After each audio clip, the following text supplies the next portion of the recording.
ஏய் விஜய் வீட்டு விட்டு வெளியே வா, ஏய் விஜய் வீட்டு விட்டு வெளியே வா. இப்படியெல்லாம் கேட்கும் போது எனக்கு எப்படி அது தோணுதுன்னா, ஐயோ இவங்க ஒவ்வொரு வீட்டுல இருக்கிற ஒவ்வொரு விஜயும் இவங்க கூப்பிடுற மாதிரியே எனக்கு தோணுது.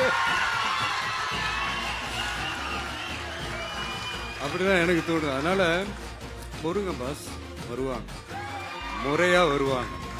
ஓட்டு போடுற அன்னைக்கு ஓட்டர் ஐடிய கையில் எடுத்துக்கிட்டு ஒவ்வொரு வீட்டில் இருக்கிற ஒவ்வொரு விஜயும் ஒவ்வொரு விஜயும்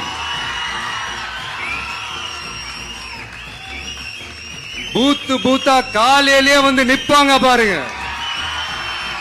அன்னைக்கு தெரியும் பாருங்க, ஏண்டா இந்த விஜய கூப்பிட்டோம்னு.